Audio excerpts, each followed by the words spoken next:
Ng'e kar thieth mar rufaa ma Vihiga tok jochiw thieth ng'anyo ewi koso mwandu mochuno mag thieth kamoting'o nyaka yedhe.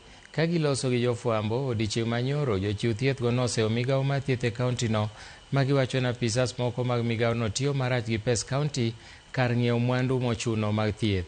Jotuo koro nyisi mondo omany thieth e ute mag thieth mamoko ka gilero ni chal mar od thieth ma Vihiga sani rach kendo keto ngima jotuo kama ng'awo. Dr. Clarence Eboso olieko ni migawo mar thiethno sani oyawo akaont machielo mar bengi mitiyo godo e kwalo pes kaonti monego ti godo e od thiethno kodwaro mondo duol makedo gi mibadhi e pacho ka ochak timo nonro.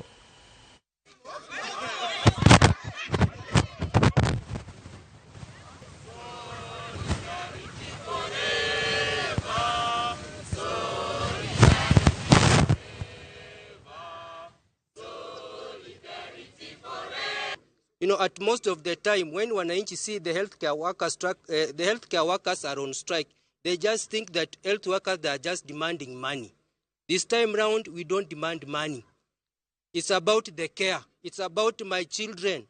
It's about my grandmother who was at that home. That love, that mama mboga who cannot even afford a CT scan to get services. Yeah. Health workers are supervising deaths instead of saving lives. Not because they wish to do that, but because those in power have decided to deliberately ignore buying the essential commodities that are needed for these guys to work. At VCRH here, essential medicines are missing. The executive committee members of the hospital management team do not even know how much money is in the hospital accounts.